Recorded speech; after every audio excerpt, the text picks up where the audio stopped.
الله من الشيطان الرجيم بسم الله الرحمن الرحيم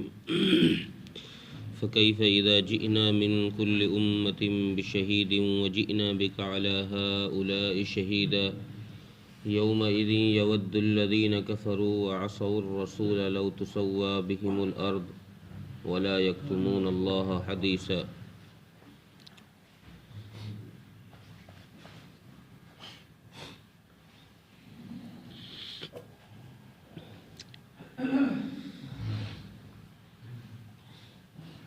اس سے پہلے آیت میں اللہ تبارک و تعالیٰ نے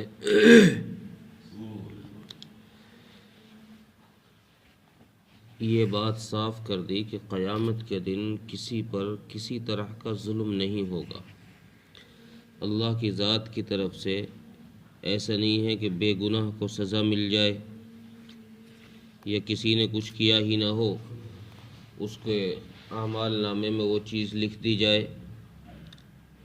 یہ بات صاف کرنے کے بعد اس آیت میں اللہ تبارک و تعالیٰ فرما رہے ہیں کہ اس وقت کیا حال ہوگا جب ہم ہر امت کے گواہ کو ان کی گواہی کے لیے کھڑا کریں گے. یعنی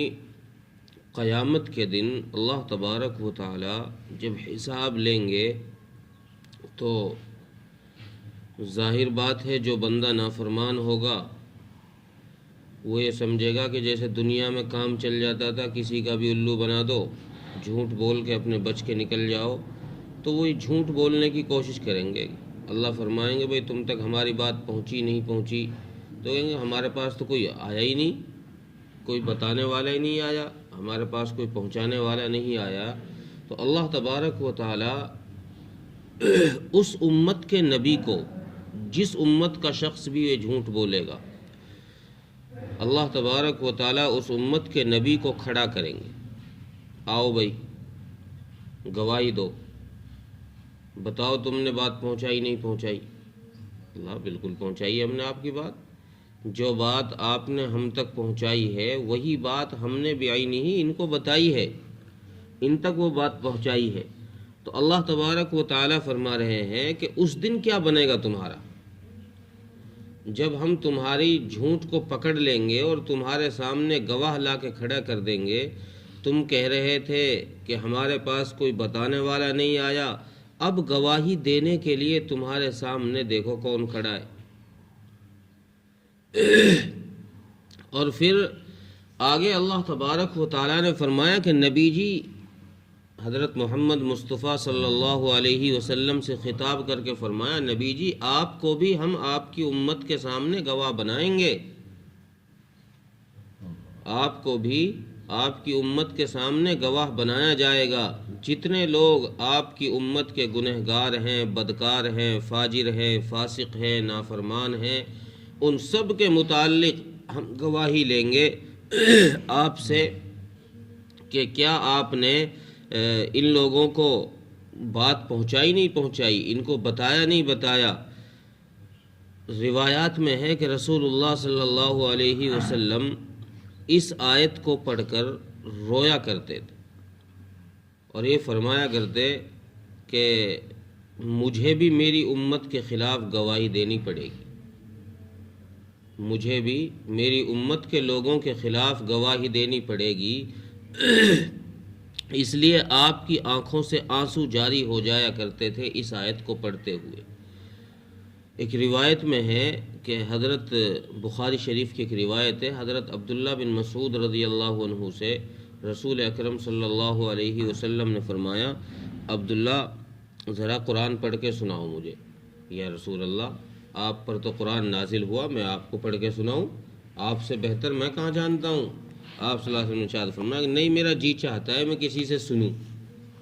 مجھے سننے کا الگ مزہ آتا ہے اور سننے میں مجھے کچھ الگ چیز محسوس ہوتی ہے, اس لیے میں چاہتا ہوں کہ میں قرآن کسی سے سنوں, اس لیے تم مجھے سناؤ. عبداللہ بن مسعود رضی اللہ تعالی عنہ نے سورہ نساء پڑھ کے سنائی. اور جب اس آیت پر پہنچے فَكَيْفَ إِذَا جِئْنَا مِن كُلِّ أُمَّةٍ بِشَهِيدٍ وَجِئْنَا بِكَ عَلَى هَؤُلَاءِ شَهِيدًا, جب اس آیت پر پہنچے تو رسول اکرم صلی اللہ علیہ وسلم نے فرمایا بس رک جاؤ۔ حضرت عبداللہ بن مسعود رضی اللہ عنہ فرماتے ہیں کہ میں رک گیا اور میں نے آپ کے چہرے کی طرف نظر اٹھا کر دیکھا کہ بھائی اب تک میں پڑھ رہا تھا، اب یہاں آ کر کیوں روک دیا؟ تو میں یہ دیکھتا ہوں کہ رسول اکرم صلی اللہ علیہ وسلم کی آنکھوں سے آنسو مبارک جاری اور آپ کے رخسار ان آنسوؤں میں بھیجے پڑے۔ میں نے پوچھا کہ یا رسول اللہ کیا بات ہوئی؟ کیا بات ہوئی؟ کہ بات کچھ نہیں کہ اس آیت میں اللہ تبارک و تعالیٰ نے مجھ سے گواہی طلب کی ہے اور قیامت کے دن میری امت کے ان لوگوں کو جو گنہگار ہیں، نافرمان ہیں، جنہوں نے میری بات نہیں مانی یا کچھ مانی کچھ نہیں مانی، ان کے خلاف پھر گواہی دینے کے لیے اللہ تبارک و تعالیٰ مجھے کھڑا کریں گے۔ اب عبداللہ میں ان لوگوں کو تو جانتا ہوں جن کے درمیان میں رہتا ہوں، جن کے درمیان یعنی تم صحابہ ہو، تم کو تو میں جانتا ہوں، لیکن جو لوگ ابھی موجود نہیں ہیں، بعد میں میری امت آنے والی ہے، ان کو میں جانتا ہی نہیں، ان کے بارے میں کیا حال ہوگا۔ اور ایک روایت میں یہ ہے کہ رسول اللہ صلی اللہ علیہ وسلم کے متعلق فرمایا گیا کہ آپ کو روزانہ آپ کی امت کو پیش کیا جاتا ہے۔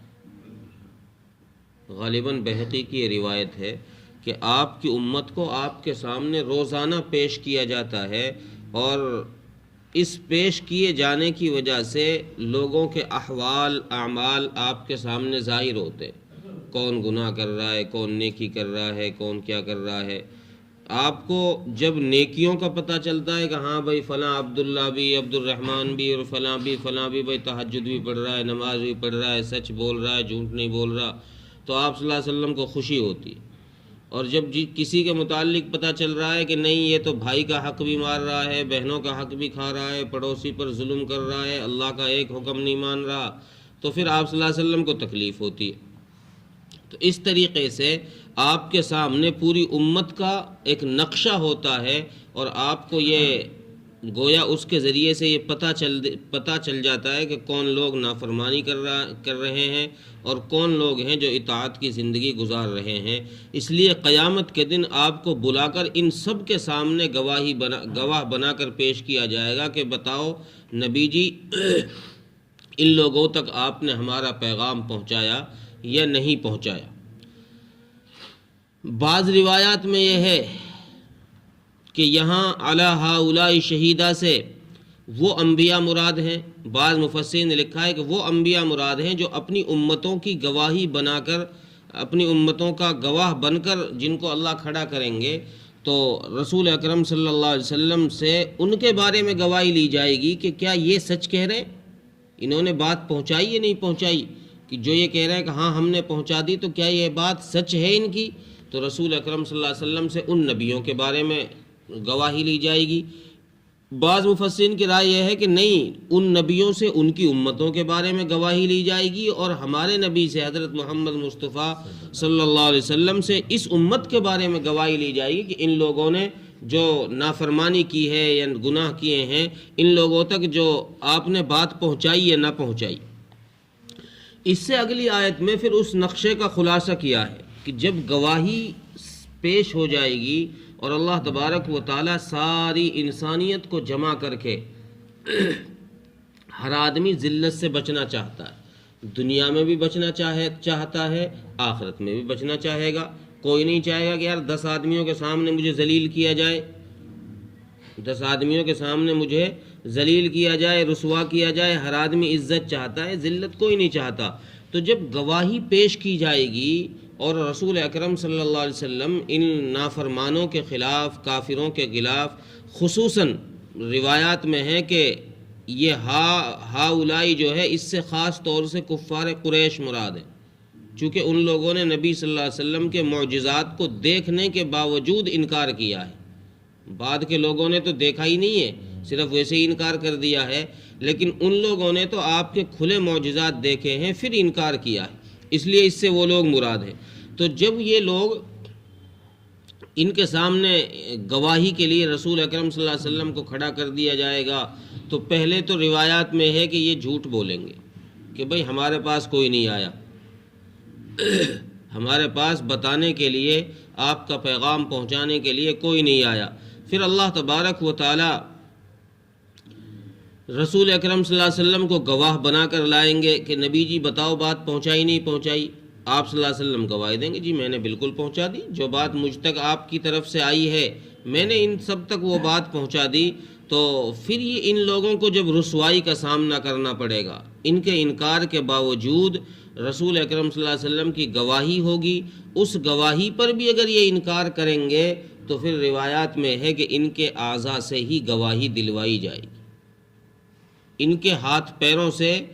گواہی دلوائی جائے گی، منہ پر لاک کر دیا جائے گا، منہ بند کر دیا جائے گا۔ الیوم نختم علی افواہہم، قرآن کریم میں ہے کہ منہ پر مہر مار دی جائے گی، یعنی سل دیا جائے گا، منہ سے کچھ نہیں بول سکے گا۔ وَتُكَلِّمُنَا أَيْدِيهِمْ وَتَشْهَدُ أَرْجُلُهُمْ بِمَا كَانُوا يَكْسِبُونَ، ہاتھ گواہی دیں گے، ہاتھ بولیں گے کس کے ساتھ ظلم کیا، پیر شہادت دیں گے کہ میں مجھ سے کہاں کہاں چل کر گیا، کن کن غلط کاموں کے لیے چل کر گیا۔ یہ سب یہ اعضاء سے ان چیزوں کی گواہی دلوائی جائے گی۔ جب اعضاء گواہی دیں گے تو یہ لوگ رسوا ہو جائیں گے، ذلیل ہو جائیں گے، یار اب تو بچنے کا کوئی راستہ نہیں۔ جب یہ ذلیل ہوں گے تو پھر یہ کہیں گے کہ یار کاش میں مٹی ہو جاتا یا زمین مجھے نگل جاتی، میں زمین کا کہیں پیوند بن جاتا۔ لو تسوا بہم الارض، قرآن نے لفظ ذکر کیا ہے لو تسوا، سوا یسوی کے معنی آتے ہیں برابر کا، کہیں گڈھا کھود کر اس میں دفن کر دو، اوپر سے مٹی برابر کر دو، یہ ہوگا سوا، کہ یہ کہیں گے کہ کہیں سے زمین پھٹ جائے، جو ہم اب ذلیل ہو رہے ہیں یہاں سب کے سامنے، یہ ذلت نہ دیکھنی پڑے، ہم اس گڈھے میں چھپ جائیں، ہم اس دراڑ میں جا کر کہیں چھپ جائیں اور ہمارے سامنے یہ ذلت جو ہے یہ نہ لائی جائے۔ اللہ تبارک و تعالیٰ نے پھر آخر میں فرمایا کہ نہیں بھائی ایسا نہیں ہوگا، وَلَا يَكْتُمُونَ اللَّهَ حَدِيثًا، اللہ کسی کی ایک بات بھی نہیں چھپائیں گے، جو جس نے کیا ہے وہ سب ظاہر کریں گے، اللہ کسی کی نہیں چھپائیں گے، کوئی رعایت نہیں ہوگی۔ تم نے نافرمانی کی ہے رسول اللہ صلی اللہ علیہ وسلم کی، تو اس نافرمانی کا نتیجہ یہ ہوگا کہ اب تم کو آخرت میں رسوائی کا سامنا کرنا پڑے گا، اور یہ نہیں کہ تم نے اللہ اور اس کے رسول کی نافرمانی کی ہے، اللہ تمہاری ان نافرمانیوں پر پردہ ڈال دے، چلو بھائی نہیں کوئی بات نہیں، انہوں نے کفر کر لیا، شرک کر لیا، کوئی بات نہیں، نہیں مانی ہماری تو ان کو چھوڑو، نہیں۔ لو تسوا بہم الارض اس لیے کہیں گے کہ وہ ان کو یہ دیکھے گا کہ یہاں سے تو بچنے کا کوئی راستہ ہی نہیں ہے، اب تو جھوٹ بھی پکڑا گیا، جو جھوٹ بول رہے تھے زبان سے وہ بھی نہیں چل پایا، وَلَا يَكْتُمُونَ اللَّهَ حَدِيثًا، اور اللہ نے کوئی بات چھپائی بھی نہیں ہے،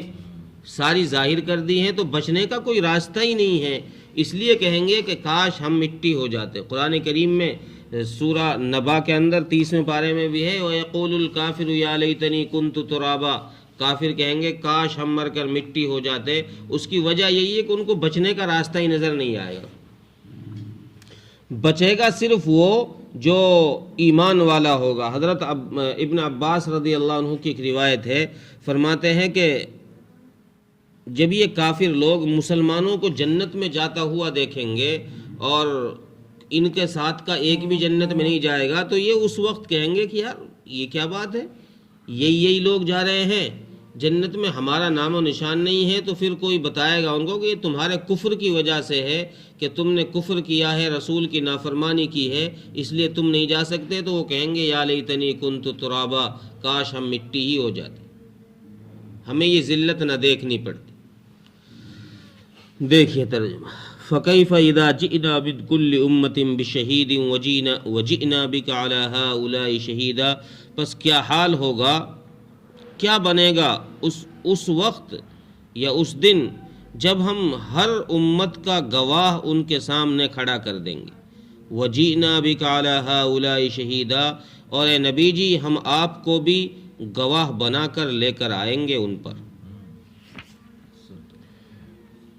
یومئذ یود الذین کفروا وعصوا الرسول، اور اس دن وہ لوگ جنہوں نے رسول اللہ صلی اللہ علیہ وسلم کی نافرمانی کی، لو تسوا بہم الارض، وہ کہیں گے کہ کاش، کیسا اچھا ہوتا کہ ہم مٹی کے برابر ہو جاتے، زمین کے برابر ہو جاتے۔ ولا یکتمون اللہ حدیثا، اور اللہ تبارک و تعالیٰ کسی کی ایک بات بھی نہیں چھپائیں گے۔